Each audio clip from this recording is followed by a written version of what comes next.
Hello, my friends, and welcome to a brand new episode of Discourse in Magic. My name is Jonah Babbins, and in this episode, we sit down with Moritz Mueller. Moritz is an incredibly talented magician, and he's young, which begs the question, what is it that he's doing that other magicians aren't? Why has he accomplished in 10, 12 years in sleight of hand what other magicians can't accomplish in 20 or 30? And in this episode, I try to break that down. We talk about card magic, we talk about coin magic, we talk about how to bump elbows with the best and what that's like. We talk about being on Ellen, being just a kid, and so much more. It was a ton of fun. I learned a lot. We had fun, and I know that you will too. I hope you enjoy the episode. I know I did. Here it is, a wonderful time with the one and only Moritz Mueller.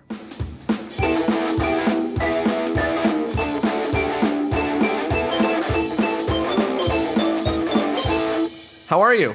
Hi, thank you so much for having me on your podcast. Listen, I'm so pumped to have you here. I have been watching your magic online for so long. It's really interesting because even on the form of like Instagram, even on the form when someone's not speaking, you look at someone's hands in a 30-second clip and you can recognize it from like a mile away. You know, you can recognize the idiosyncrasies and the motions. And so it's really amazing to see your stuff online. And I'm really interested to dive into how you're able to do what you do, because I think that anybody who knows a lot about magic can see that there's theory going on there. There's a whole lot of practice going on there. There's a lot going on behind the scenes. So let's start at the very beginning. How did you get started in magic? I got into magic on my 12th birthday because I actually have the benefit of living with a magician. Well, not anymore, but my dad is a magician. So until I moved out, I always had a magician in the house.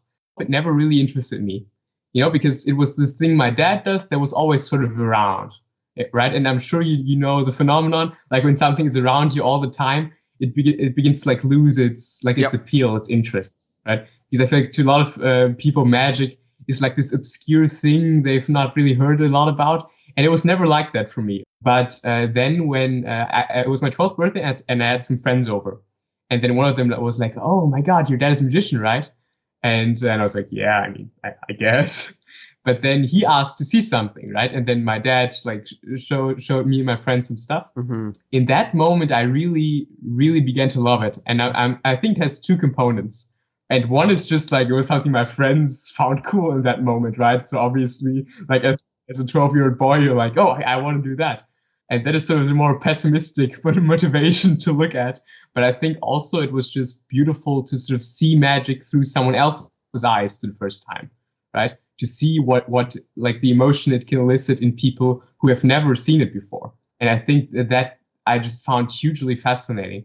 So when I then got into magic and I was looking for some resources, it was obviously incredibly helpful to have someone in the house who can just be like, here's card college, go nuts, talk to you in 2 days. Yeah. It's amazing. It obviously becomes immediately obvious. You wonder like, how do you go from 12 to 20, to go that fast? And the answer is you basically bypass the first 10 years of most magicians' journey, which is like fiddling around with crap, that doesn't end up even being valuable towards the exploration into magic. Yeah, I think you put that really well. You like bypass all the experimenting, right? Like all what is the real, where do you learn the real stuff? Yeah. The benefit that I did of having someone who could sort of like guide you through that world of magic is that they had like that phase where they just like bought a whole bunch of like stuff that had cool trailers online. And then they find it and they open it and it's like, oh, it's this unpractical gimmick. And they're wondering, how could you ever perform this? And I just really never had that phase because anytime I was like super pumped about some trailer I'd seen online, like I would like show my dad, like, look, isn't this insane? Be like, yeah, it's probably like impractical. Okay, I'll just go back to practicing hard moves then. Right. Was your dad a full-time magician or a hobbyist? No, he's a hobbyist. Yes, like he does a whole bunch of things. Well, his main job is that he works at Volkswagen, the German car company. And other than that, he's also a photographer and also a magician. So yeah, he does a lot of stuff. Cool. So talk to me about kind of those next few steps. So you had like, your own personal tutor. Now I know that you have and currently, communicate with some of the best magicians on the planet. And obviously we're talking from 12 to 20, there's 8 years, and there are magicians who've been working for 30 years and 50 years in hopes to finally sit down one day with so-and-so or this and that, or whatever it is. So what do you think made that difference? How did you start taking steps towards communicating with, those creators and those minds directly? Well, to me, it was like, I realized that looking back, it can seem like that was like step 1 and 2. Right? Like he just started, and then like the next day he was like hanging out with some of the best magicians. And that really wasn't the case. There were definitely like years and years and years where I just sat and practiced and read and just tried to get as good at magic as I can. So first, when I first developed an interest in magic, I sort of like played with cards a bit, then I played with coins. And, coin magic just like really, really fascinated me. Because all of the subtleties, like one of the first things I was taught was a French drop, right? And it was just so fascinating to me how the smallest of details can make such a big difference, right? Like where you look, how you shift your weight during the transfer, how you time the transfer, like everything about your body, everything about the fingers, all the little like things you can just tweak, and it just becomes better. So that was just like years and years of just practicing coin moves and just like trying to refine those small details. I would say at some point I was at a point where I was beginning to be pretty good and people were starting to notice. And that was just sort of like a downhill battle from then on. Like I got into contact with people, went to conventions, and maybe someone recognized me from somewhere. And yeah, but definitely I definitely have those moments where I'm like, oh my God, is that really that guy? But also one thing I would like to say is that the best magicians are normally very, very nice people. And I think sometimes you would be surprised how open and willing to help they are. If you really get in touch with them, like in a sincere way, I mean, not just like send them like a DM that's like, hi, or like, what's up, how are you doing? But if you really like send them like a long message and really express your feelings and maybe have a specific question you want to ask them, I think a lot of people are more willing to help than you would think. I would 1,000,000% agree. It's how this whole podcast exists. Like it's so incredible that this exists on the shoulders of me straight up emailing magicians. Like I know that maybe someone thinks that there's like some sort of like magical secret that I do to get in contact with people, but I go to their websites, which all of them have, because they're all magicians, and then I email them.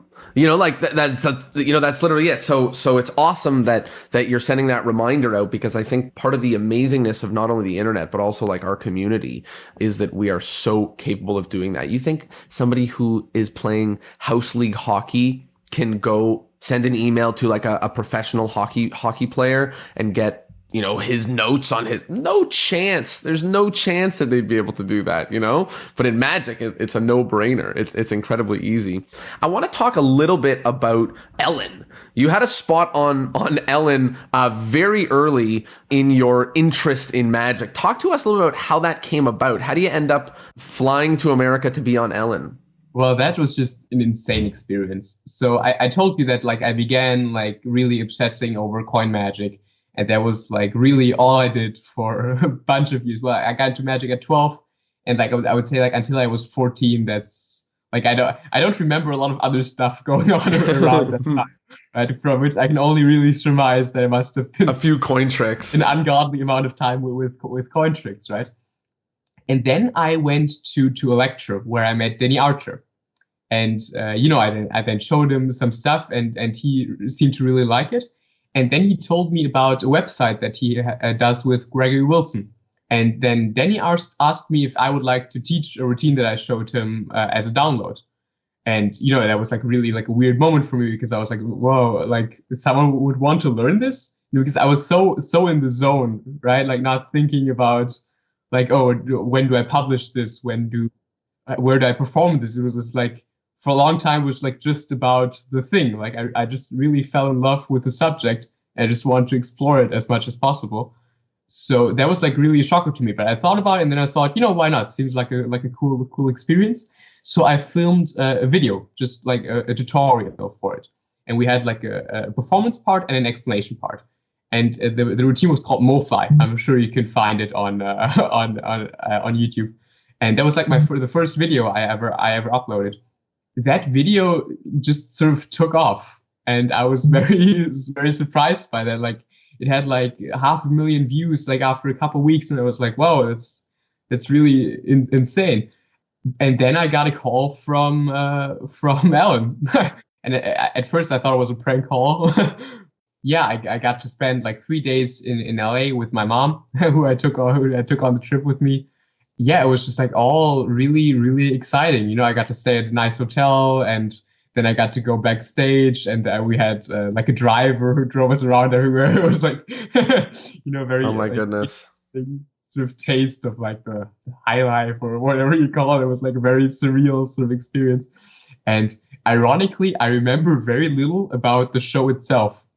Like all my memories are like of like walking, like, you know, like visiting the Walk of Fame, yeah. and like all the touristy stuff, and like seeing the Hollywood side. And I also remember being backstage, and that was like really exciting. I got to meet like some other people who were on the show, like obviously all people like insanely more famous than me. And yeah, that was just really really fun. But like about the actual like time when I went up and performed on the show, like I don't remember any of that. Well, it was awesome. It was awesome to see. And you know, somebody who was doing magic for a few years did some better sleight of hand than than we often see on many shows. So that was wonderful. I want to talk a little bit about a few different things that I touched on at the beginning. So I spoke about sleights, theory, and the other thing, which I don't know if I mentioned yet, is crediting.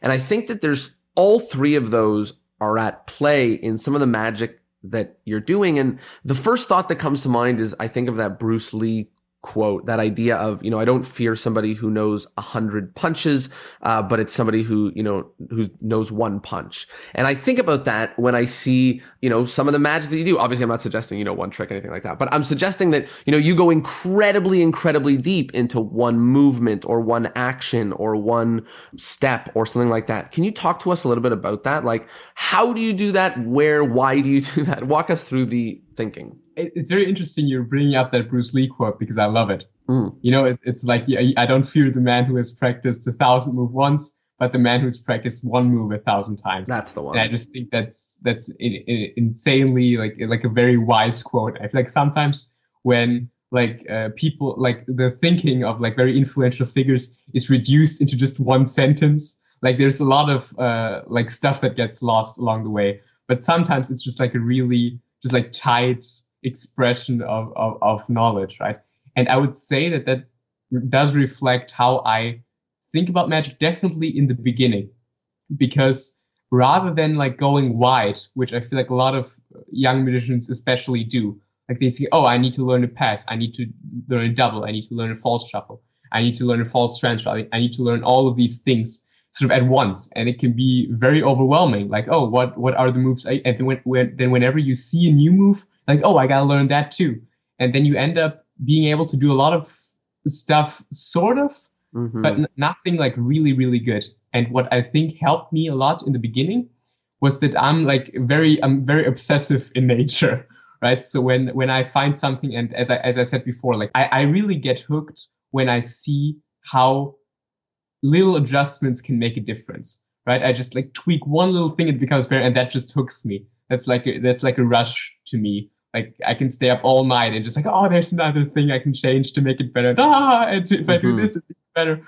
And that I think was very beneficial in the beginning, because then when I was able to do that move, I could think, well, what's the best effect I can do with that, and what is the most powerful way to present it? And I would play with many different presentations with different effects. And I think that especially coin magic is a great playground for that, because the effects are very simple at their core, right? You make a coin vanish, you make a coin reappear, you make a change color, or you make it travel, which you can argue is just like a disappearing and appearing at a different spot, but it's definitely much more reduced than card magic is. So I think that coin magic was definitely a great playground to me at the beginning. You know, you posted something, I don't know how long ago, but it was very funny because it was a 30-second video of you doing a false shuffle and cut. And then the description was who created the false shuffle and who created the cut. So upon, first glance, you could watch the video and you can ask yourself, like, what is it that is being done here? What is it that is being shared here? It's not his shuffle. It's not his cut. Like, it's someone else's thing. And then you look really closely and you go, oh my goodness, there is 3, 10, 15 incredibly minute subtleties that are what makes this, worthy of sharing with the world. And it reminds me of, I know it's a kind of a silly example, but one of those dance shows, one of the segments is they all got the exact same song and the exact same choreography. And everyone did the exact same song with the exact same choreography, and a certain amount of people moved on to the next round. And that's one of the things that it made me think of is like, yes, there are these little minute things that you can be doing. Can you talk about that a little bit? Like, I know we just talked about some of the obsessiveness, but talk about like sharing that kind of thing with the world. The way I have seen my Instagram, like as a creative outlet, has changed a lot. The post you're describing is from a time where I would just like wanted to use my platform to connect with other magicians. That was like the main, I wouldn't say that is the goal anymore. I wouldn't just post moves at this stage in my life. But yeah, it was exactly like what you said. I just combined a false cut from Jeff Semmel and a false shuffle from Guy Hollingworth and added some little subtleties here and there. Yeah, I think that sometimes in magic, there are a lot of improvements to be made outside of what people consider publish worthy, right? Because a lot of the time we feel like it has to be like an entirely new thing in order for it to be original, or in order for it to be new, or in order for it to be good, which is not often the case. It's like sometimes you can just put things together in an intelligent way, and in a way like that just makes the different parts click, right? It's like if you think about moves like gears, right? Some moves are just when you just put them together in just the right way, it just works. That stuff can be even more valuable than like an entirely new idea, but just to put two existing things together in just the right way. But it can be difficult. It needs to be done. Sometimes you hear people like, oh, I have this new thing I invented. And then you read it, and it's just a combination of some existing things, and you sort of shrug and think, pretentious. I think what we get angry about in that scenario is not really the idea itself, but the way in which it was presented. Yeah, or sold. Exactly, and that to me is like the core. Like, what do you present it to be, and then what is it? I think if you humbly say, these are two things I found that I think work well together, here it is, maybe you will enjoy it. I think that has a completely different connotation than I made a new thing. You will all love it, and it is the best thing to happen to Magic since the invention of playing cards. Yeah. My challenge with coin magic, and I often talk about this on this podcast, is that I think most of the time it is really, really obvious. I think it is either in the other hand, you have a hand that looks like a clump, and then a bunch of coins appear, and it's there. And I think that there are some phenomenal coin magicians that really do break that rule. Like, I think you can give an average person a deck of cards and you can teach them a card trick with a sleight or without a sleight, and like more or less they can do it. And I don't think that that's true with coin magic. I think it's really hard in a really different way than card magic is, in a way that I don't think all magicians give the credit towards. Like, you can learn a coin trick in 5 minutes, and it's not the same as if you learn a card trick in 5 minutes. I think you can actually do certain card tricks in 5 minutes, and I don't think that's true about coin magic. So I think there's like an added difficulty. Can you talk a little bit about that? Like, do you agree? Do you disagree? I agree 100%. Coin magic is very, very difficult. And I don't just mean that to just like say, oh, I'm doing the most difficult in all of that is not what I'm trying to say. I'm agreeing with you on the difficulties that it poses us, because I've said it before, right? It's that coin magic is very simple at its core because there are only so few effects possible. And the other side of that coin, if you will, is that the methods are oftentimes equally simple.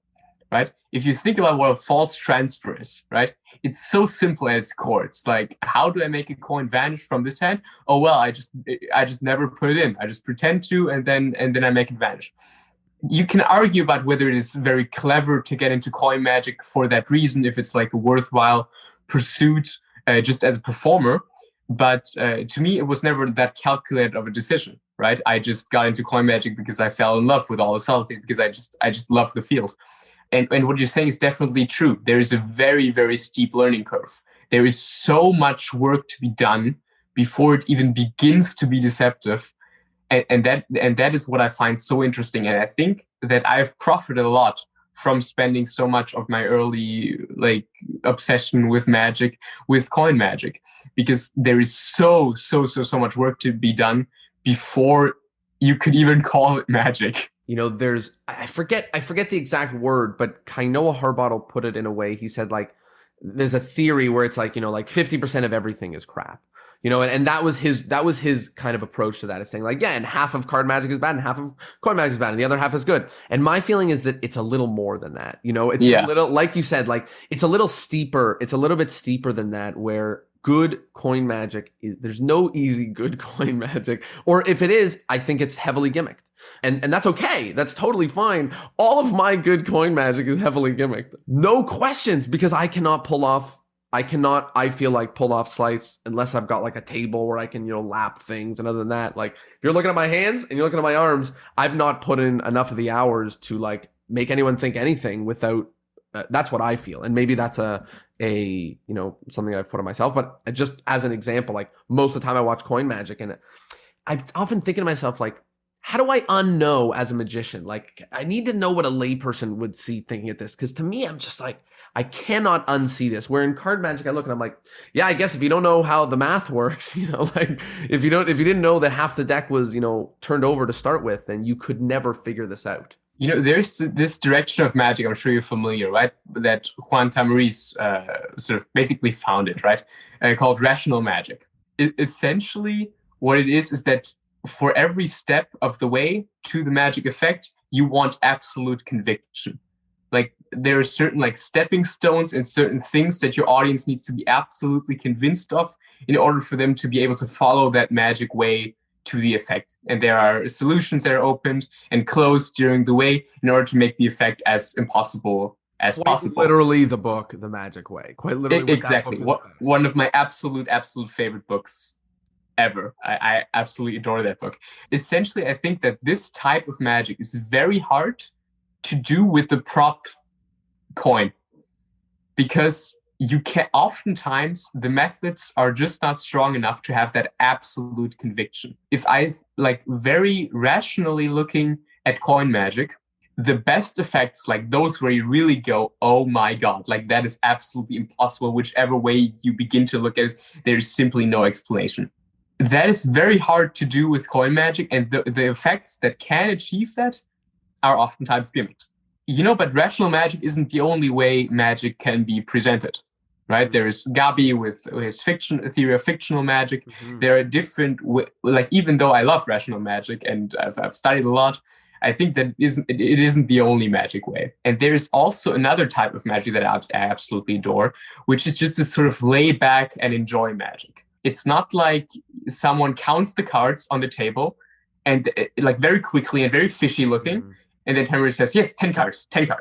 But then people doubt it. And he's like, look, oh, you don't believe me? It's 10. You count them. And then the spectator counts. And now he's absolutely convinced that that's 10 cards. If now 3 cards are added to that in a cards across routine, it's a miracle. Because they were so convinced, there was absolute conviction that that's 10 cards. But that isn't the only way. For example, someone like Gabi wouldn't do that. He would just count 10 cards on the table very, very cleanly, very fairly, and then he would hand them to you, and then the next time he counts them, it's 13 cards. And that isn't, in the sense of rational magic, the best way to present that effect. I can also think of a coin matrix, which is all about the multiplication of coins or whatever. Yeah. Doesn't necessarily follow that same magic way. Exactly. It's just lay back and enjoy the fiction of the moment. And I think that's the category that a lot of coin magic falls into. But also, obviously, some aspects of the rational magic can be implanted, right? Because I think one of my favorite tools in coin magic is a shell. I'm not one of those like incredible purists who never use anything beyond normal coins. Although I would say I'm pretty minimalistic when it comes to gimmicks, I do use a shell and I do use a copper silver coin. That I think can really, really make the difference between something that's cool and a real miracle. If you have 3 coins and you make the first one vanish incredibly cleanly, you make it vanish and there's nothing left, you show 2 coins cleanly. I think that just puts the audience in one of those like, oh my God, okay, just miracles are taking place. And now I think that opens the door for you to vanish the next coin into a finger palm. Because after that, people, hopefully, if you're doing it right, won't be looking, oh my God, can I touch your hands? Can you show me your hands like this? Which is oftentimes not possible, right? But it can really create that sort of feeling of, oh my God, I'm just laying back and enjoying this. But like with manipulation acts, for example, when I watch Yu Jin, I'm not entirely convinced his hand was completely empty before that card appeared, but I'm seeing it and I'm loving it. And it has beauty and it has surprise and it is very magical. Yeah, and obviously there's other magic ways that we're not talking about, but I guess the two we're talking about are, the one that you said, the magic way, or like you said, the rational magic. And then we're talking now kind of a little bit about choreography magic. I'm making up that name. It's not necessarily a good name, but just for the sake of our conversation. And I also think that, there's a lot of beautiful coin magic in both of those regards. Beautiful coin magic that follows that rational step-by-step thing, like a copper silver is an example of a coin magic trick, which is baffling in a way where it is impossible. It's impossible in its nature. Versus there are some other coin magic like Miser's Dream, for an example, which is beautiful choreography. I mean, it's fun, it's amazing. Or like certain matrices, where they're multiplying and there's extra coins being added and created. It's like beautiful choreography. But on the other hand, or the other side of the coin, there's both areas for pitfalls in coin magic. There's the area for the pitfall in that real magic where we know that it's in your other hand. So I'm not 100% convinced that it's not in your hand. And then there's the errors in the choreography style coin magic where either it's not entertaining or it's not fun or it's transparent or you're not going beat for beat. Can you talk a little bit about some of the mistakes that someone can make in that style? Well, where do I start? Well, there's so many pitfalls. It's just, and I think it's very, very hard to make any sort of general statement there. Because I think anytime you really try to make a general rule about what makes magic good, then next someone comes along ignoring every single one of those tips, and it is amazing. And I think this is something Pitt Hartling once said to me, and that really left an impact. It was like the only sort of general rule you could have is that you need, as a good magician, the ability to put yourself in the audience's shoes. And that is the only thing. You need to think deeply, you need to work hard on your magic, and besides that, there's no general rule. That's great. There's no one amazing recipe that will help you to get there. That's great.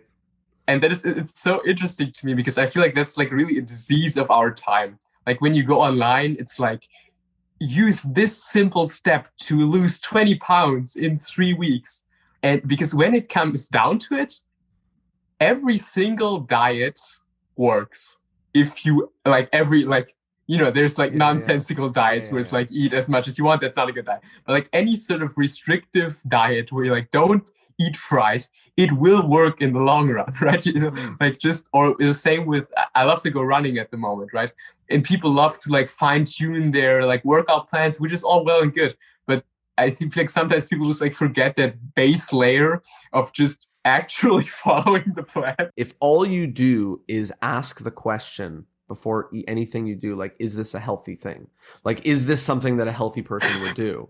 Then like, you don't need any diet. You don't need anything. And like, you basically have learned enough information in your life. If you just lead a healthy life from whatever you've learned up until this moment, you're good. You don't need to learn anything else. And I think that it's sometimes funny in magic where the answer is kind of true there, where we need a certain amount of theory, of understanding, of comprehension, and then a new trick. Like you said, it's of course wonderful and amazing and brilliant when someone combines two unique ideas or whatever, but we don't need every new trick or every new idea or every new combination, in our own repertoires or databases or anything else like that.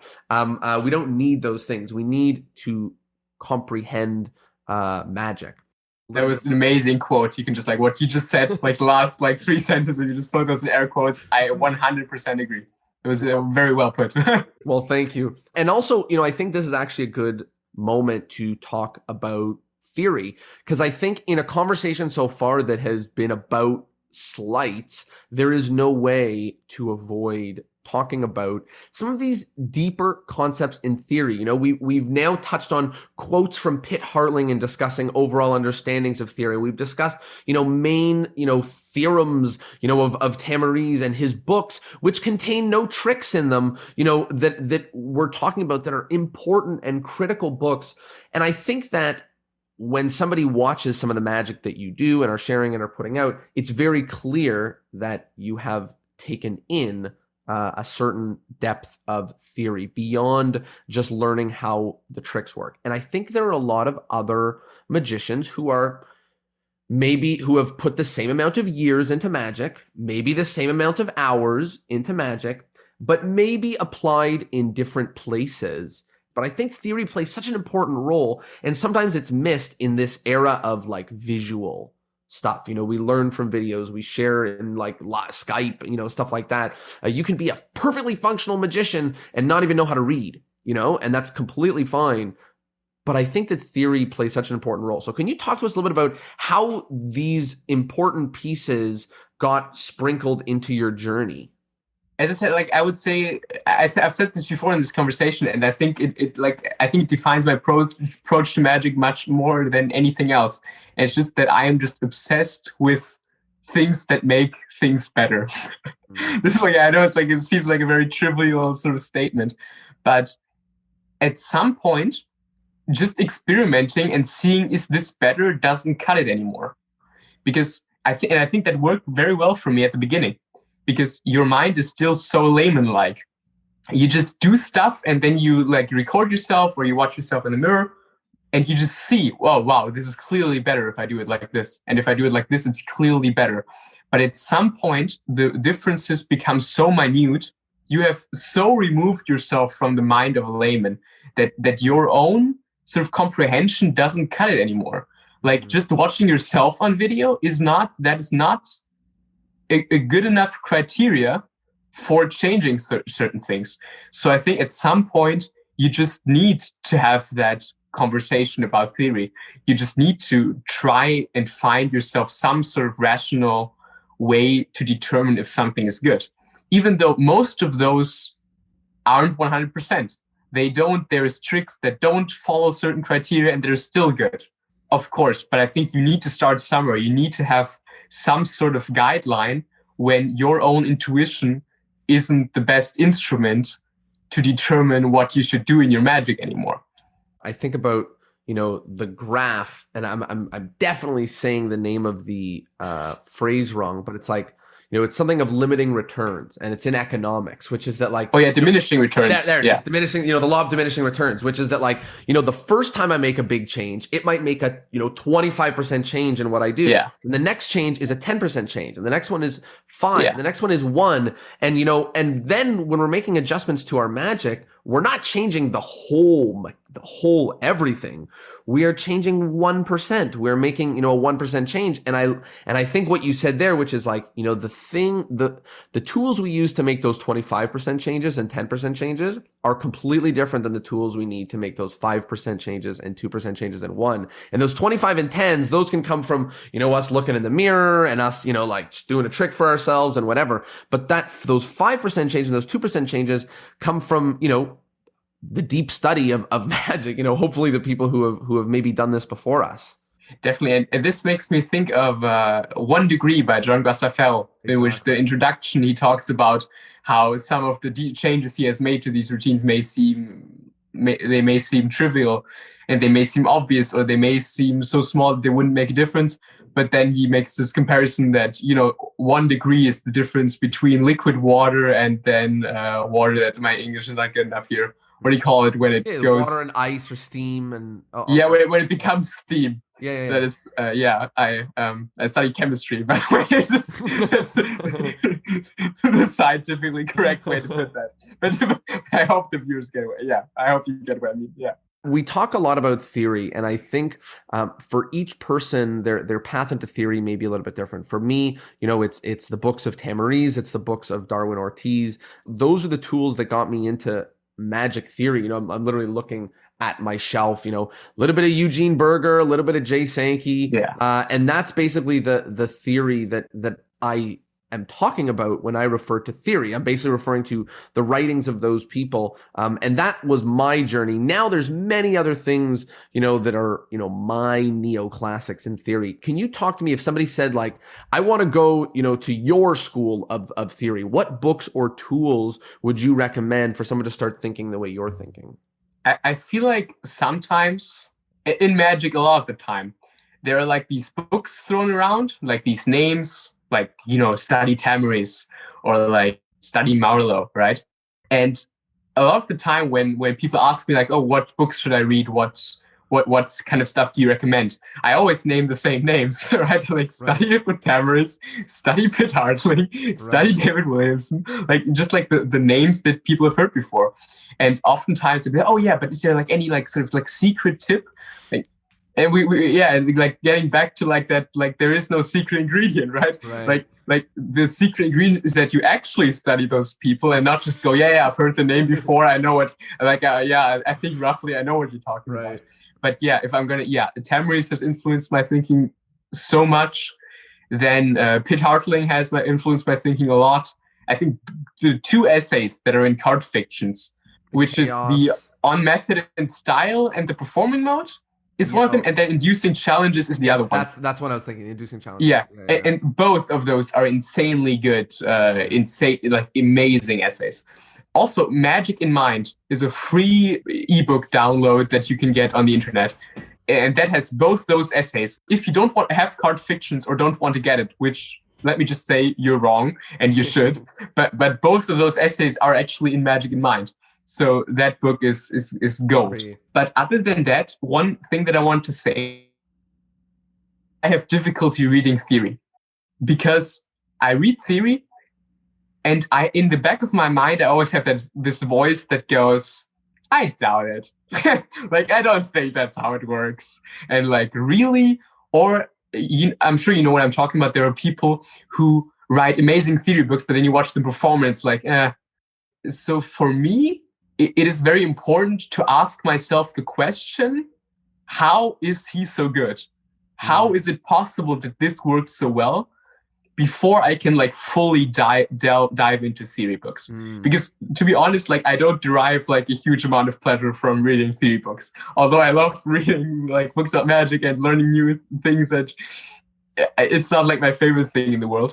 So for me to really dive into a theory book, I need to first ask myself, oh my God, how do I become like him? And that like spark of curiosity, I think, is very important if you want to dive into any deeper field. And I very much remember the first time I watched Tamariz perform close up, and that was just like one of those moments where I was like, "Oh my God, how do I do magic like him?" I think that's such a good answer, and I just want to reiterate what you said, and I'm going to say it in a little bit of another way. Buying the Magic Rainbow is not enough. You have to actually read the Magic Rainbow, okay? But you know what? But I think you said it exactly right. We are so fortunate. I guess I was almost saying like, okay, we know about, Darwin Ortiz, Tamariz, we know David Williamson, we know, these, and Pitt Hartling as well, but, there's only a few essays, Pitt's wonderful. Yeah. I have all of his stuff in the most recent things. I love he's amazing. But it's not like he's got like a full books on theory or something like that. Yeah. But just to echo what you're saying is there really are only a few people who have published work on theory that you can read. There's the Books of Wonder, there's, Jay Sankey wrote a book on theory. There's Scripting Magic, but then we start running out. At the end of Expert Card Technique, the theory part is so insanely good. Like if you've read like a lot of theory books, it won't be like anything incredibly new to you, but just put so concisely. And it's like a very good like all-rounder about magic theory. I just think that essay I cannot recommend enough. Like the end of expert card techniques.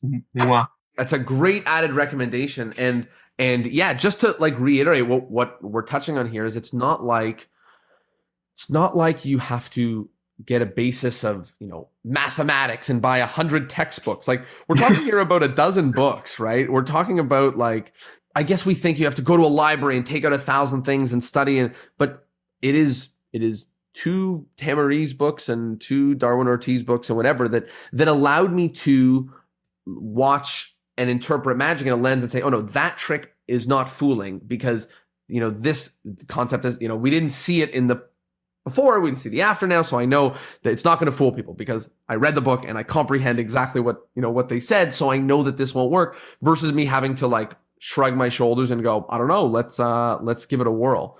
So I think it kind of gives you a superpower in the world of magic. I find it very interesting to then try to apply those to the real world, right? Because there's a huge difference between an essay that sounds so nice. It's like, it's so well written. Yeah. And like the points are just beautiful. And it's just like a perfect essay. And then versus like a tip that when you apply it, it actually makes a difference. I'm sure a lot of the time I'm incredibly wrong about this. Like just as a preface, like I'm sure that most of the time my judgment is wrong. But I'm sure the feeling of reading a book and thinking that's just a bunch of bullshit. Like that's just like to make his effect sound clever than it is. Like, and then there's others where you're like, oh, that's why it's so good. And I think you can really tell that difference in performance. Like sometimes you try certain tips from certain books and it's like, well, it doesn't really make a difference if I do it or not. It might still have a benefit to doing it just because it's like more airtight. Maybe it will make that 99th out of 100 spectators, it will make it more deceptive for him. Right. But yeah, sometimes it just doesn't make a difference when you actually try it, even though it sounded so nice. I love what you said before where you said like, I need to fall in love with the performer, with what they do, with how they do it before I fall in love with, me actually wanting to do that. Is there anything else that you do while you're reading it aside from just being critical to say, hey, this is something that's going to go in my tool belt, or hey, this is something that's not? Or in another lens, how tool belty do you read these books? Like oftentimes I read a magic theory book like I read a magazine, not with such gravitas that it's biblical in its importance, but rather that it's, a book of opinions that I should consider. How do you take in a book like that? I don't have any rule about that. Like I just do it like in whatever way it feels right. And I read a lot of the same books multiple times. Like there are just like books that I have in my library that I pick up again and again. And it's insane to me how much I miss. It's just like you're in a different phase, you're looking for different things. And then you read those books again and you're like, oh my God, how didn't I read this the first time? And it was like this one book I keep coming back to like that is Kartenkünste by Hofzinser. And that's just such a fantastic book. But sometimes you're just in a certain phase. Like sometimes you're like, oh, I'm only interested in memorized deck stuff at the moment. Or then the next day you're like, oh, I'm only interested in like super hard sleight of hand stuff. And then sometimes you may be in a phase where it's like, oh, no gimmicks, please. And then maybe the next time you read the book, you may be super open to it and you might see why the author chose to make that decision, right? So for me, definitely it varies a lot how thoroughly I read a book. And I really don't know. I think the reasons for when I'm excited about something or when I would choose to add something to a belt, I think those reasons are more or less random. or too complex to to unravel. So I think that it's very important to me to just like keep that information flow, because every once in a while something sticks. It's almost like information wise, I'm like eating by like grabbing onto like throwing stuff and my throwing face it at your face and hoping something is going to reach my mouth. But that's what it is. You're always like, I think as like someone who tries to create stuff to a certain say like creative professional in a very loosely defined term. But you're always looking for that next thing that like completely excites you and it really gets you going and like you start shaking and you're so excited. I think it's true. I think, like you read a book and then it's important, and you read a book and it's not important. Then you read the same book again and then it's really important. And the next time you read it, like it's not that important, or it's extra important, or who knows. I wanted to talk about crediting, and I wanted to talk about it in a little bit of a strange way, which is I have a really bad memory. As you can tell, I don't remember, I'm talking about the law of diminishing returns. I don't even remember it. I took economics, I don't even know what I'm talking about. And, I don't have a good memory in referring to these things. And I often think that anybody who can really credit their way down a rabbit hole is probably taking some sort of notes or documenting in some sort of way. Do you have some sort of note-taking or documenting system or something that you are using? Or do you just basically, see what sticks and remember where it came from because it's so exciting where it came from? I just trust that my best ideas or the best stuff that I've written will somehow make its way through my memory. Right. I to a certain extent, I trust that I will remember something that was like really, really good. But I also do keep a notebook. I have a notebook that I carry with me probably everywhere, just so I can like backtrack that thought. Because sometimes you hear stories about like, oh, I had this idea. And then someone says, well, I showed this to you like 5 years ago. And I don't want to like get into like any specific like argument there. Like I'm sure a lot of the times it's just like egos clashing, but I think that just really speaks to how hard it is for our mind to comprehend where a thought came from. And like sometimes you can have that moment where you like think, oh, this is my idea, even though it isn't. It was told, like someone told it to you a while ago. So yeah, I definitely try to be as responsible as I can there and try to like put names behind it. Yeah, crediting is very important to me. Like, even though we say all these smart things here on this podcast, like no one can do it all and no one can be like entirely thorough with everything.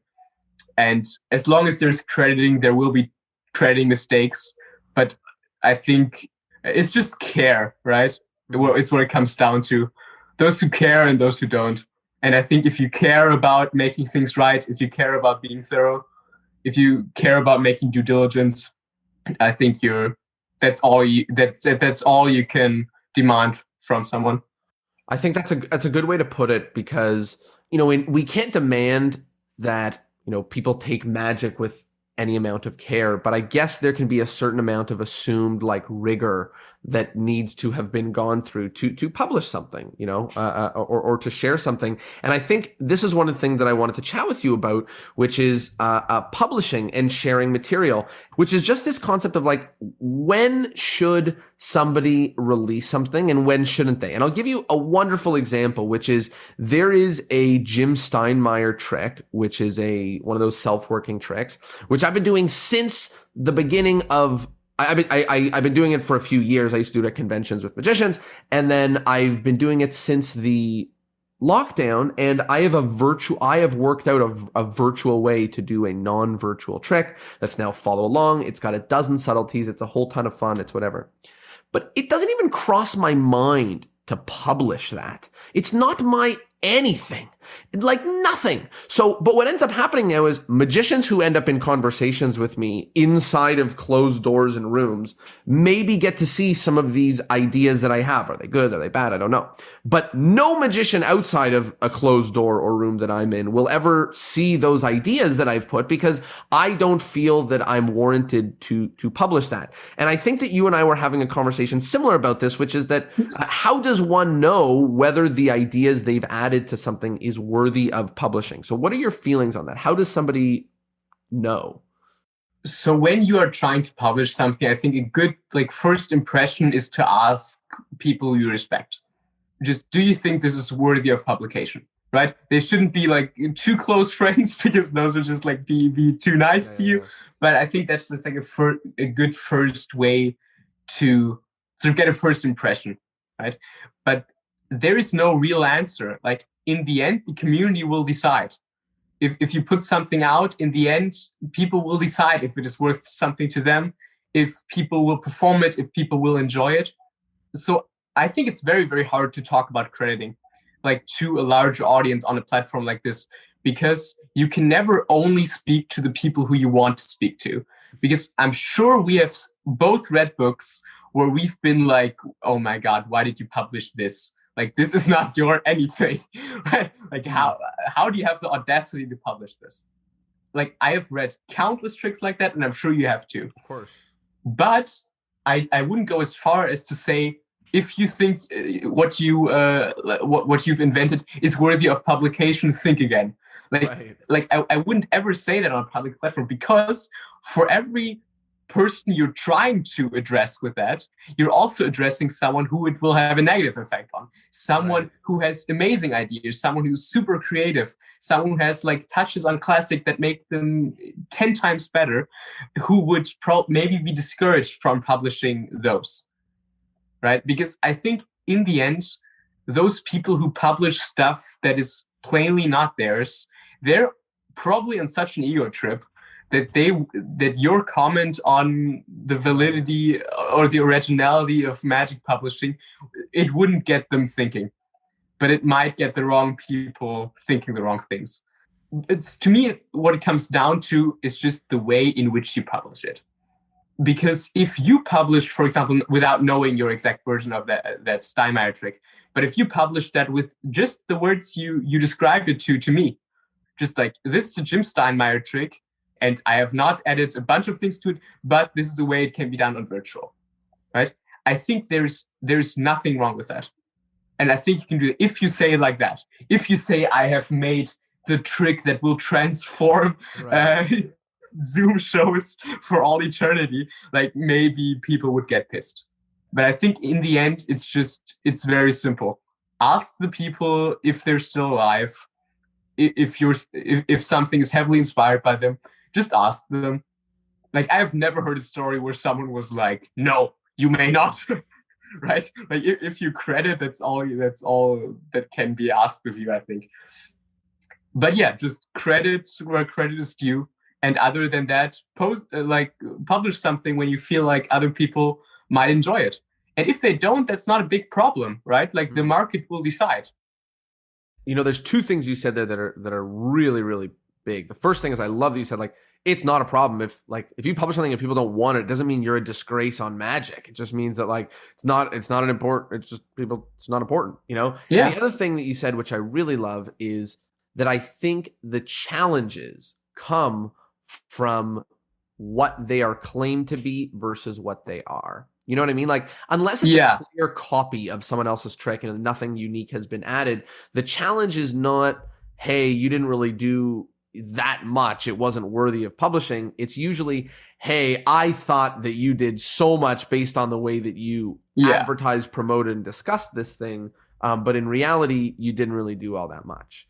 And I love the way that you put that, which is it's more about the the presenting of the magic product compared to what it is than just the reality of it existing. And the thing is, I am also wrong so many times. Like, sometimes I'm reading something and I think, wow, how does that make it better? It's just like, and then you perform the variation, and you want to punch yourself in the face for being so stupid to discard it, like, at the beginning, because sometimes the smallest things can make the biggest differences. And in that case, it can be worthy of publication to me. Like, in that case, it was worthy of publication to me. I have benefited from it. Right. Other people might not benefit from it. But that's just, that's how putting stuff out there works. It's just like, sometimes some people benefit from it, some people don't. Just try to be as honest and as transparent about your sources as possible, and no one should get offended. That's great advice. And I think you gave some pretty good steps there a little while ago, where you said, you know, like, contact the person if they're alive, and then just be, like, really honest about what it is that you're sharing. You know, assuming they say yes, you know, be really honest about what it is that you're sharing, why you're sharing it, and what it is. And there's not going to be a whole ton of backlash. There might be lack of interest, but there's not going to be a whole ton of backlash if you give it the care that it should require to release something. I love it. And the creative process is so unpredictable, right? And I think that creative, like, path you've undergone is essentially what you're saying. what you're not saying, what you're selling. Sorry, English is my second language here. Okay, that the development you've undergone in working with a routine and the choices you've made along the way. That is what you're selling, I think, more than the result. And sometimes that path can lead you very close back to the original version, right? Like Triumph, for example. And sometimes like you do try all these crazy techniques, and then you return to something that is very close to Triumph. And sometimes that can lead people to believe, oh well, that's a very close lead, because then like if you guys like imagine a graph, you have like the original Triumph in the middle, and then you have your path. You go to the right, and then to the upper right corner, and then to the left, and then you end up like 2 centimeters left from the original Triumph, right? And someone just seeing the original Triumph and your variation could think, well, that's a very close leap he just made, right? How is that worthy of publication? But that the path may have been so complex, and it takes a lot of guts, I think, and like putting your own ego to the background to see that all the work you've put in leads you very close back to the original. And that is something, especially with Triumph, that example wasn't just like pulled out of thin air. I actually I've worked. Triumph is one of my favorite tricks in the world, and I've played with so many variations. And what I perform now, even though it's in the hands, it's pretty close to the original, just like construction wise, and that is saying something. Sometimes we go down our own rabbit hole and we end up somewhere, and then another magician had invented that exactly or done that, 2 decades before. And we can either feel all beat up on ourselves that we didn't create something new, or we can feel pretty happy that we are somehow getting closer to, the core principles and getting and understanding magic deeply, that somebody as smart as Di Vernon can have a parallel thought to us 50 years later. So I love the positive spin of looking at that. I want to talk a little bit about age. And I am not a believer that age is it's not restrictive in any way. We see young magicians doing epic stuff and old magicians doing horrible stuff and vice versa. So, not an indicator in any way. But what it is an indicator of is that you've effectively, used your time, in however many years, 8 years or whatever, to get to starting to here. You've used your time quite effectively. And I think that right now in 2020, going into 2021, there are so many ways that people get into magic. The path of a new magician right now can be watching Fool Us on YouTube, going down a rabbit hole because Penn said something silly, then watching 30 other, YouTube videos to get into card magic. And then all of a sudden, discovering, Illusionist or Vanishing Ink or whatever, or a podcast or, something like that. And I think that obviously everyone's path is always going to be different, but certain paths lead to more intelligent magic, and certain paths do not. So what is it that you have done differently as somebody who is only 20, or rather as somebody who has only put 8 years or whatever, into this? What are some of the things that you've done differently in your path that somebody who's also interested in all these same things, coin magic, card magic, doing good coin magic, doing, thinking deeply about it, all of that. What have you done differently that somebody else might want to do? I think that essentially everyone is going to make mistakes along their path. Like, I'm sure everyone to a certain extent has thought, well, that was just a stupid thing to put my time and money into. Like that didn't lead anywhere. I'm sure we've all had that thought. So there's no real right way I can say to live your magic life. Whatever I say, it might, maybe the clean-cut path that I would work out based on my experiences would lead to other problems. But I wouldn't know, because I've never wandered that clean-cut path, right? Like, I have made diversions, I've gone to weird places along the way. But I think what it comes down to is reflection. Like, how often do you stop along your path and actually think if this is the right thing, right? How often do you question where you're going right now? How often do you question why you're working on a certain routine, why you're working on a certain move? And I think if I had to, like, I'm not saying, by the way, like I have made like an amazing path, but I think what I have always tried to do is realize wrong turns as soon as possible. Just like stop and question if where I'm going right now is actually helpful to my magic in the long run or not. but it's hard, right? It's so hard because sometimes, like talking about specific tricks, I have spent a lot of time with certain tricks over the years, right? And you never know if you should have abandoned something a long time ago because it's leading nowhere, or if the next amazing turn is just around the corner. And the tragic thing is you can never know. You can never know. If you abandon something, you never know. You can never find out what it might have become. Obviously there's no solution, there's no answer to know, like, should I keep doing this, should I not? The question of like, when is the right time to quit is a hard question to answer. But I love what you said of making sure that part of the exploration phase is reflection, is saying, am I going along the right path? Is there one or two things that you would say, don't do this or do this? An example, should somebody go down the rabbit hole and learn things on YouTube? Or do you think more or less, if you're not learning from the creator, and I'm throwing that out there, not even suggesting that it's a thought of yours, but just an example. Are there any things where you're like, if you're doing this, you're probably slowing yourself down? And if you're doing this, you're probably, looking at the right kind of track? I think if you find yourself practicing a bunch of things at once, like if you find yourself juggling, trying to perfect your Herman pass and trying to learn a push-off double and a second deal and a bottom deal all at the same time, and you find yourself so scatterbrained that you don't even know what you're trying to work on right now, I think that might be a sign to just like keep it simple and focus on one thing at a time. Maybe, like, from my experience, this is something like a mistake I've caught myself making in the past. Other than that, I think, like, read good magic books instead of watching shit YouTube videos. I think that's like a no-brainer. That's like very low-hanging fruit as far as advice goes. But yeah, do that.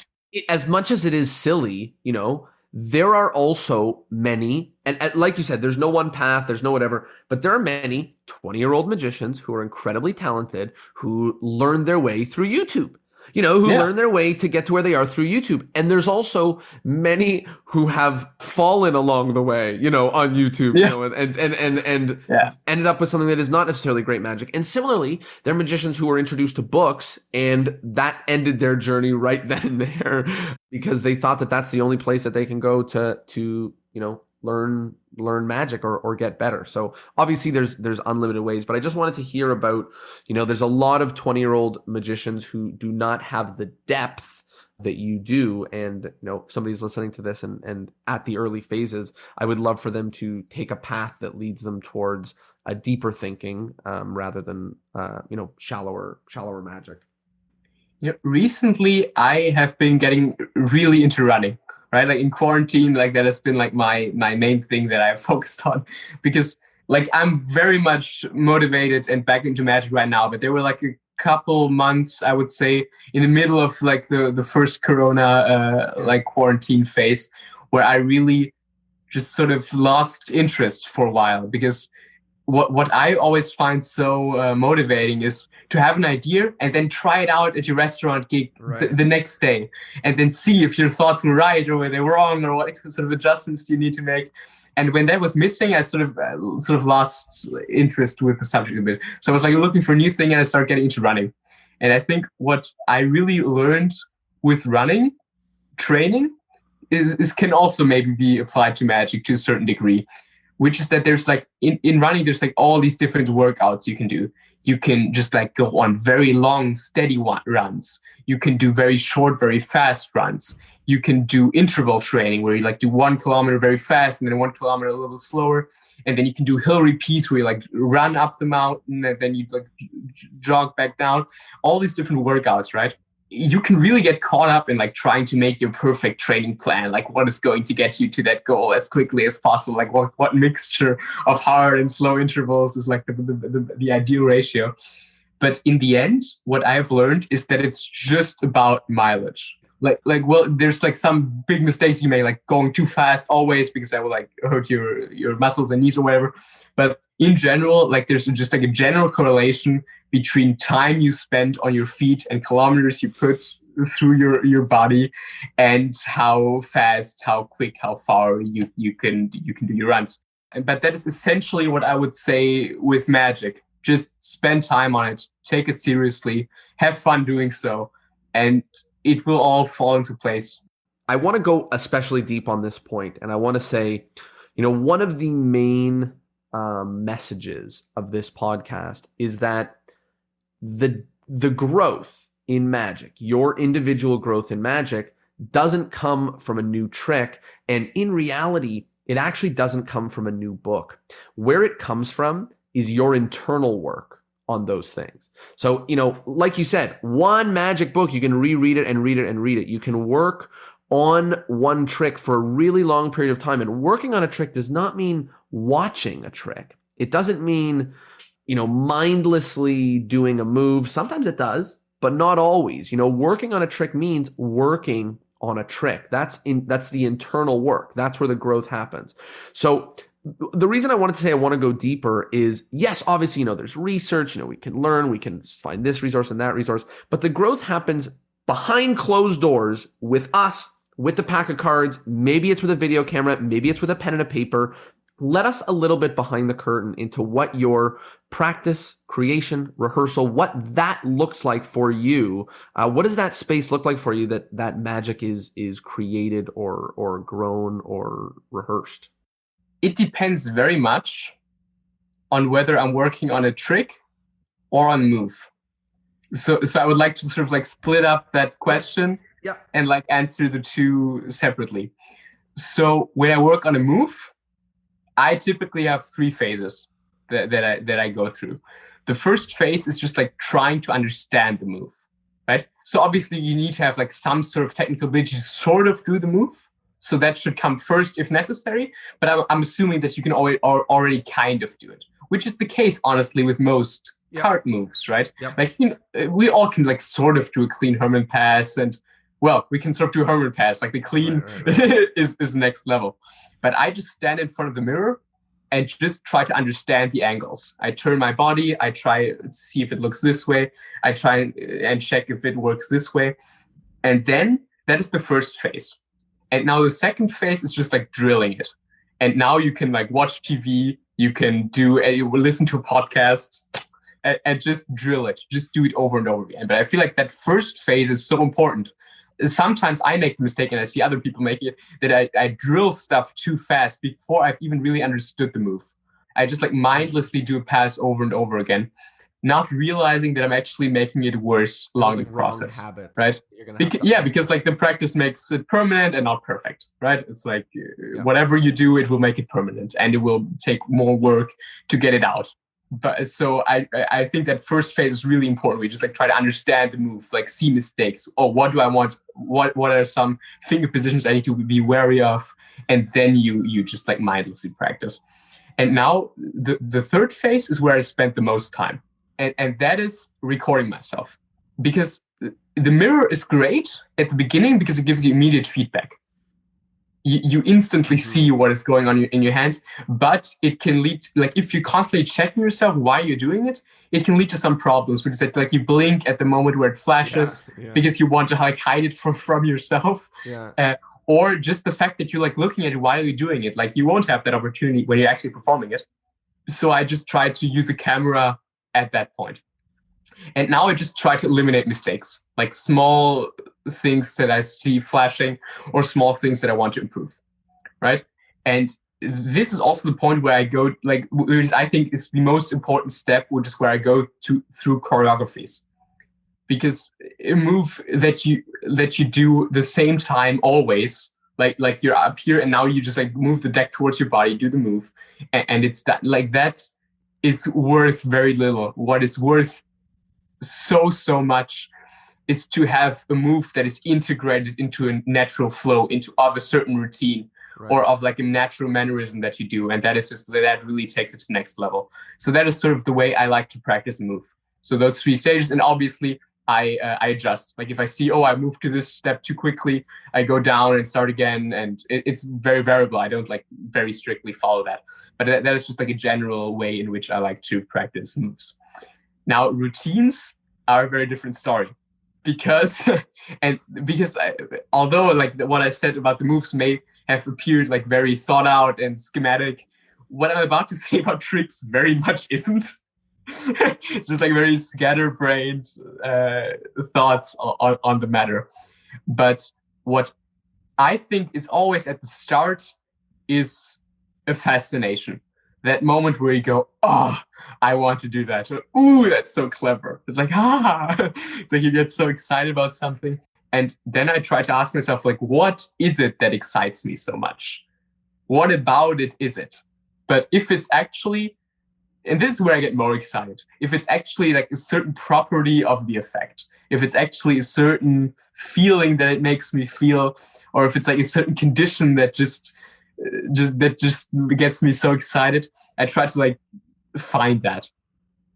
And now the process is of like trying to make the purest form of that what excites me about it, because that is what I think is most valuable about magic in general, right? Because I thought of this when I was watching Chef's Table on Netflix. I do not care about fine dining at all, but I love that show because it shows people who have a passion. Like when you hear that chef talk about why he plated up things in a certain way and why he combines certain flavors, you can see their eyes light up.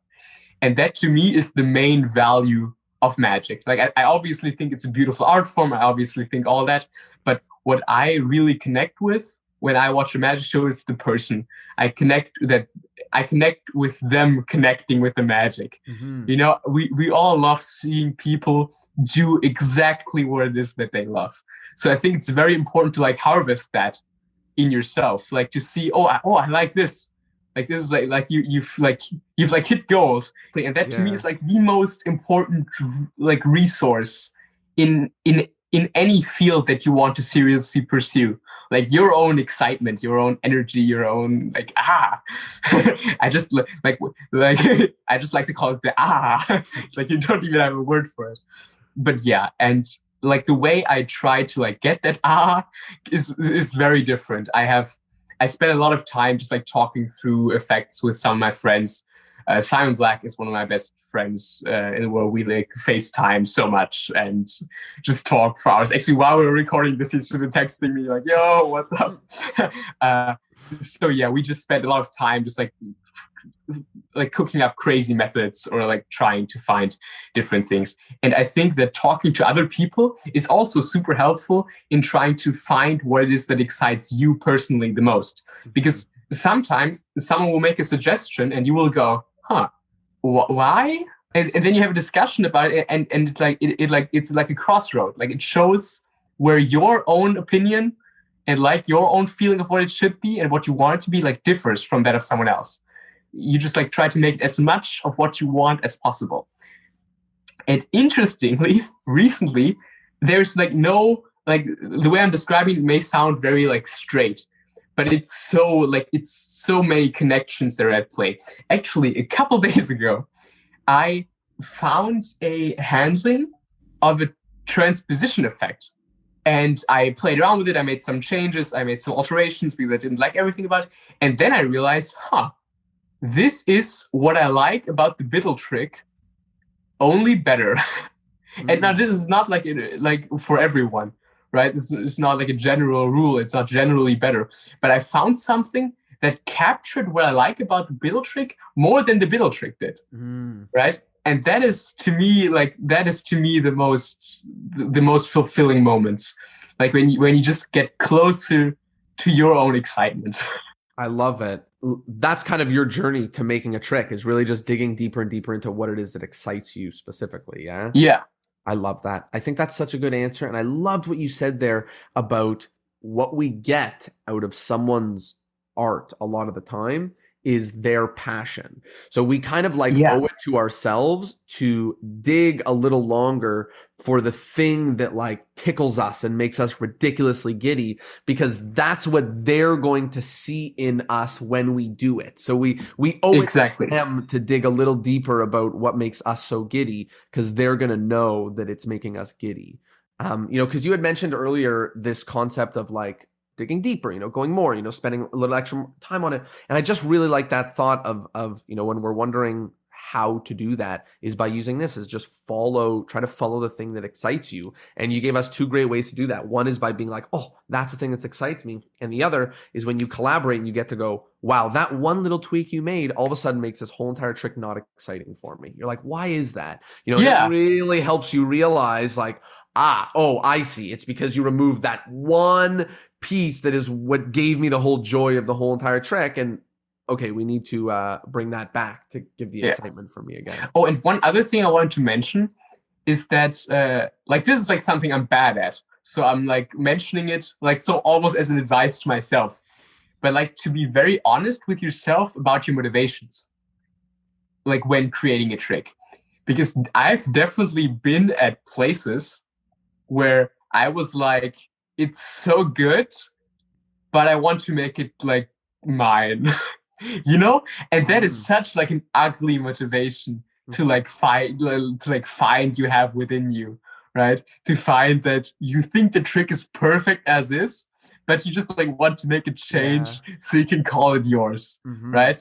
There are a few of those ugly motivations in Magic. And you even said another one earlier, which is like when you see a trick and you're like, why do I love this? And you're like, because it uses Raise Rise, Yeah. That's another example of like an ugly motivation where like we really do have to be honest with ourselves, because it's easy for us to lie and say like, oh, it's because it's so visual, it's such a visual trick. And then it's like, okay, it's visual, but it's not necessarily the right thing or the best thing we should be doing, Because and I just try to be as upfront about that as possible, and also something I want to mention, like even those ugly motivations can lead to making it better. Ironically, like even like having that like so disgusting motivation of like I just want to make some change. Where do I find a flaw in this that I can fix? Like sometimes that actually does make it better. But I just think like for personal development, not even necessarily for the trick, I think it's very important to be very upfront with yourself about why and what. Because the more you study Magic, the less objective you become. Like the more you remove yourself from the layman you once were. And it can be so hard to stay objective when you've put hours and hours into a move. And then you come to a point where you realize, oh, that isn't the best option here. But I think just like trying to be as rational as you can and trying to put those ugly emotions into the background. Last year, you and I were in Spain we just missed each other by like a day. I got there. Oh, really? I got there at the tail end of Escorial, because that was when I interviewed Tamariz, and it was amazing. It was a whole lot of fun, but I'm a magician. I've been doing magic for a long time. I love going to conventions. I love jamming with magicians. A whole ton of fun. But sometimes I'm in a room with a bunch of magicians who are twice my age and have all published thick books that I own on my shelf. And I sit in the room and I look around and I'm like, what am I should take my cards, put them in the box, leave them in my pocket and watch, like what is it that I could possibly be doing in this room here? And I think that you've probably found yourself in a few rooms with people that are wildly qualified, or at least have a wild body of work, or whatever the case may be. And I'd love for you to walk us through kind of the emotions and what you do sitting in a room full of all the people who I imagine a few years ago you read their books, not even fathoming that would be the case. And I'll just comment, for me, it's one thing to have a one-on-one conversation with somebody, who's there, giving, sharing the time with you on a podcast like this was wonderful. It's another being in a room full of a bunch of people who are kind of, showing and sharing, some of their values to each other. And certainly it's a situation that I do not feel comfortable in. I take my cards, put them in my pocket, and I watch, and it's possible I might have an idea that might have been helpful, but, I watch. So talk to me about what do you do? How do you feel? Walk us through being in a room like that. Well, you mentioned Escorial, and that is exactly what the emotions you described is exactly how I felt walking into that room, because it was insane. I walked in, and the first person I see is Pitt, and I'm like, I put me at ease. Like, I know Pitt. I love Pitt. He's a great guy. Amazing. Other German people are here. It's good. And then he's like, oh, you want to come in? Like, oh, it's already started? Yeah. And then like Pitt sort of like guides me into the room. And then I stand there and I see John Carney and I see Asi Wind and I see all these people that I've admired for ages and Paul Wilson and like all these guys. And I was just like, I had just had one of those moments where I was like, I don't belong here. But then I asked Pitt about it, and he said, I think that's how everyone here feels. Ah, interesting. And that sort of really helped me, sort of put me at ease. Because no one, besides maybe Tamariz himself, because he founded the whole thing, but no one thinks this is exactly the kind of people I should be surrounding myself with. I deserve to be here. I totally deserve to be here. Yeah, I don't think any healthy individual would be there thinking that. Like, I don't think that is a thought that people have in those situations. So yeah, in those situations, you always want to try to benefit as much as possible. And sometimes that can mean showing stuff and having it ripped apart. That can be very helpful. On the other hand, you don't want to go into, I want to impress these guys mode and talking about subjects you're very familiar with, because that's a trap also. Like that's like the two main like sides of the spectrum that are wrong, right? You don't want to be there like too terrified of anything to say that you take the opportunity away for them to criticize you, right? because you're too shy. Or you may be like too extroverted and want to like, oh, let's talk about false stuff. I have this false stuff. Look, be impressed. This is so good. Which is also like an emotion we all have.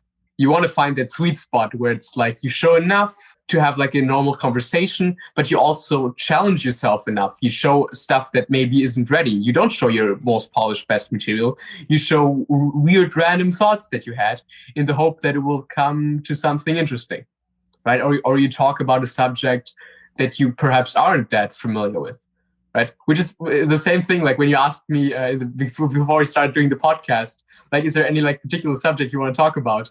Like, in general, I think like it gives me more to talk about stuff that I haven't said in exactly that way before.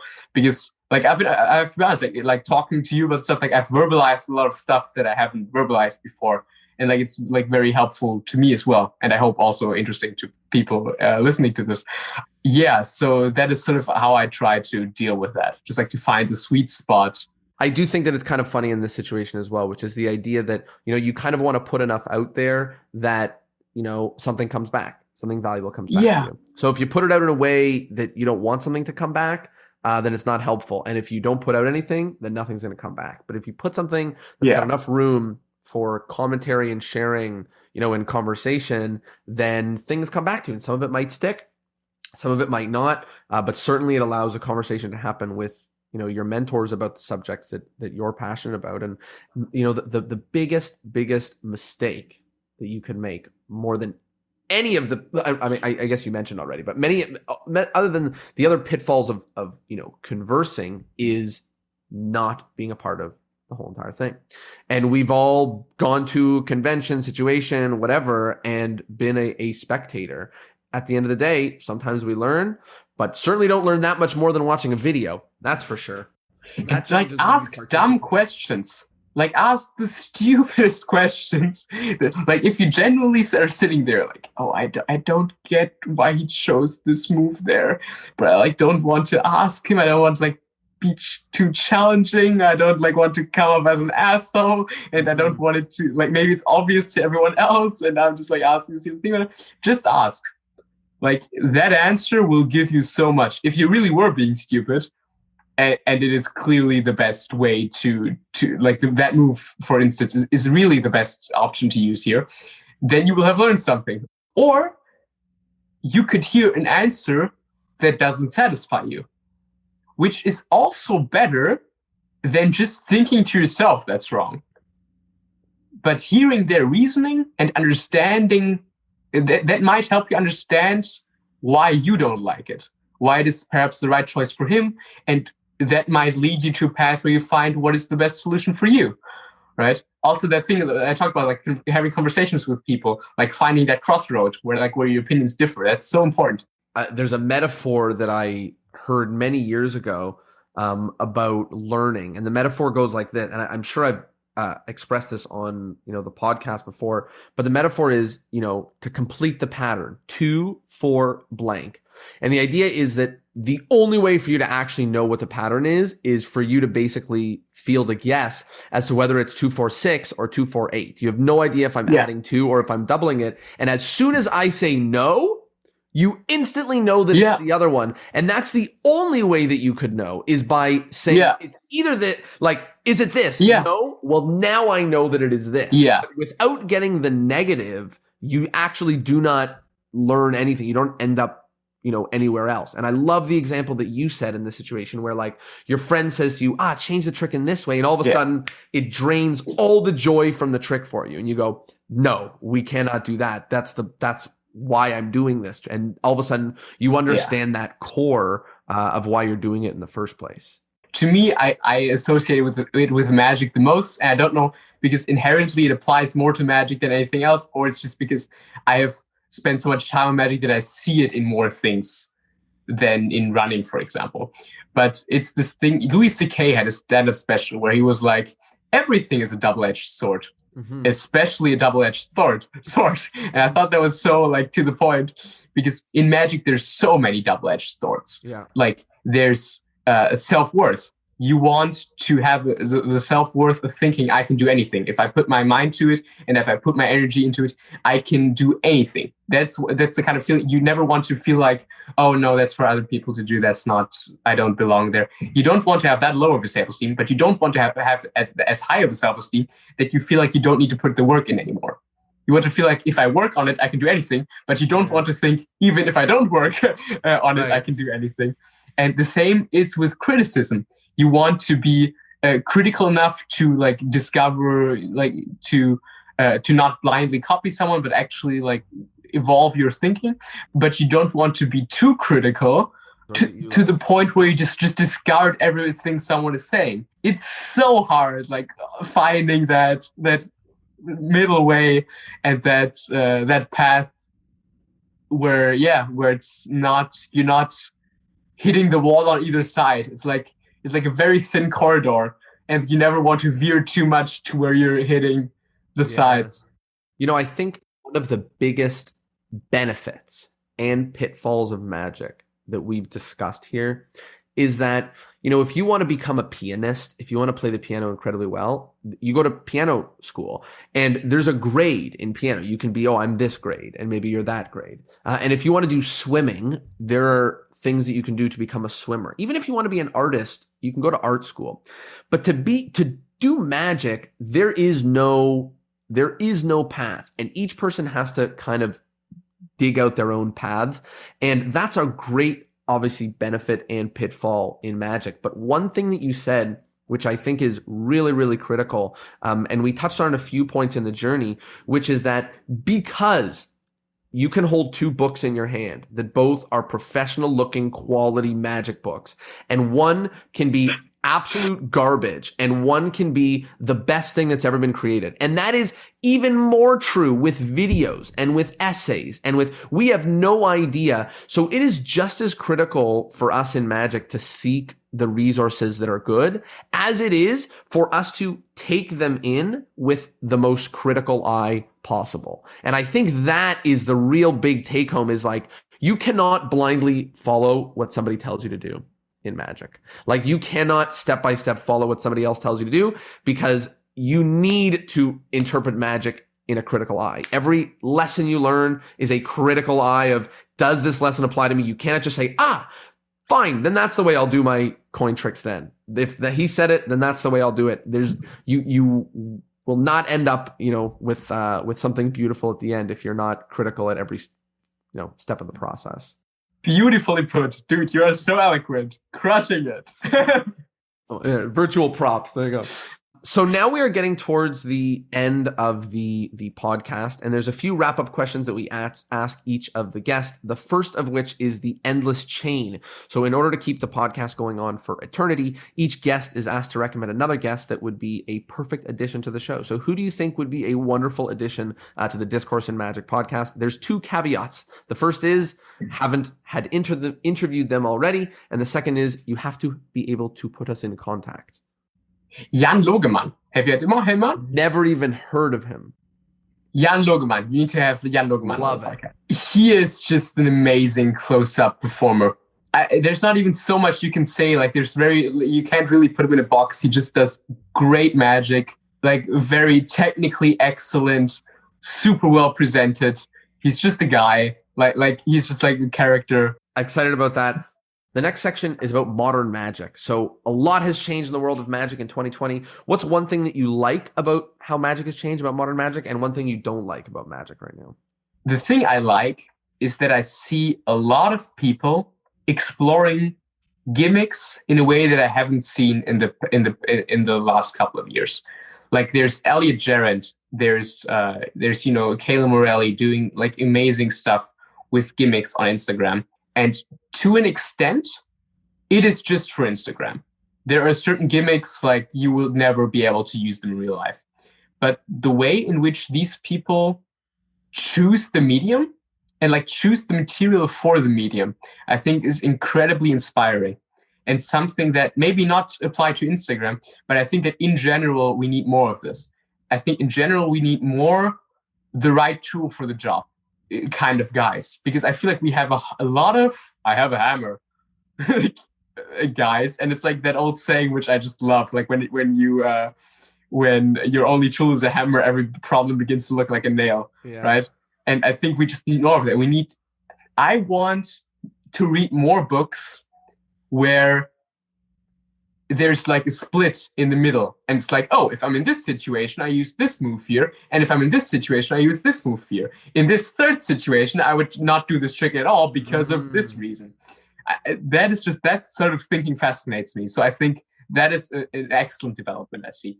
Also, an interesting correlation I've discovered is that these people are often very, very good at sleight of hand, like the gimmick building guys. Like they don't rely on it they chose the right tool for the job. And that is very inspiring to me. One thing I don't like, I would say that a lot of people like half learned stuff. You have just like those like know-it-all people who like, because they've scraped the surface, they think, because they've scraped the surface, they think like, oh, I'm done with that topic. Like there's nothing you can tell me about this thing. Like when you try to talk about certain subjects, they interrupt you by saying, yeah, I've heard of that before. Like I would say impatience, maybe. But it's very hard to like place that on a certain, like I'm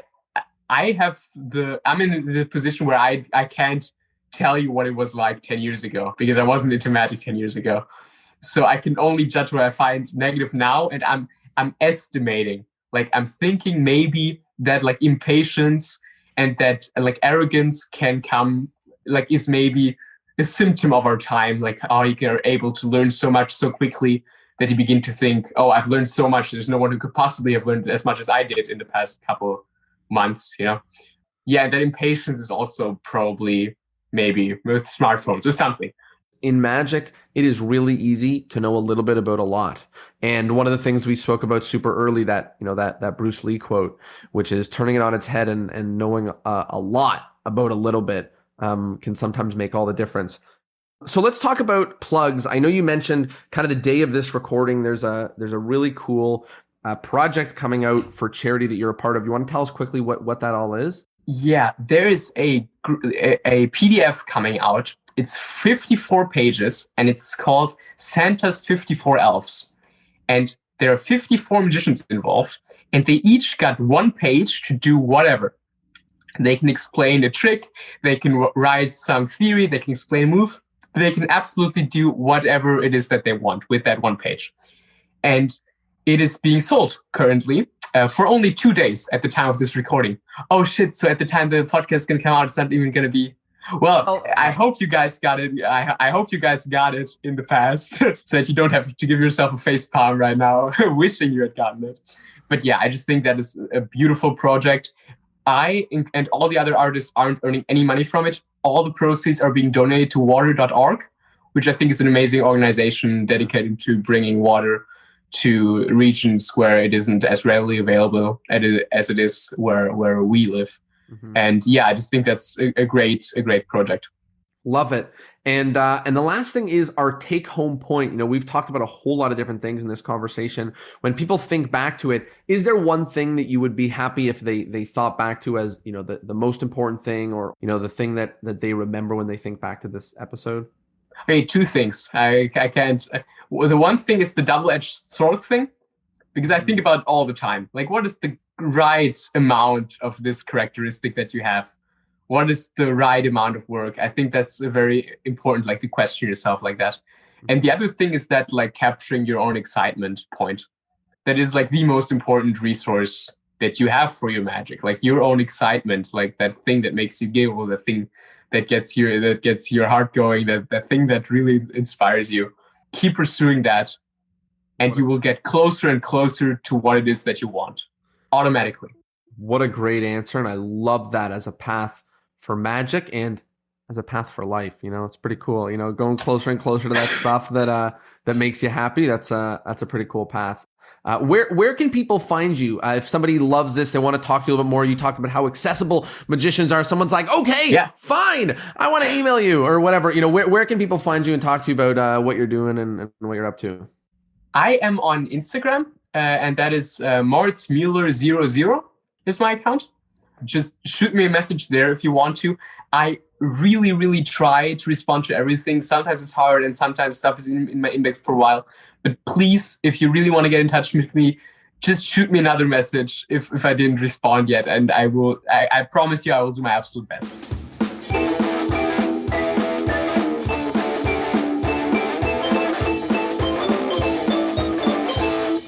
Well, there you go. I hope you liked the episode, and I hope, of course, that you learned something. As always, I kind of want to remind you that there's this weird thing about podcasts, which is they're hard to share. Like, they don't share like YouTube or Facebook videos or anything else like that. So if you think that somebody would appreciate this, if you think that somebody would enjoy this, then please just tell them about it. And if they enjoy it, all the thanks and all the credit will go to you. And if you need some help with your virtual magic business right now, if you're going virtual, but you're not going virtual hard enough or fast enough, and you need some help growing, please go to discourseinmagic.com/call, and we can schedule a short call and see if working together may help you out. Would love to potentially work together if it works. And if it doesn't, that's cool too. Thanks so much for being here. Thanks for listening. Love you lots. And I'll see you next Thursday. Peace.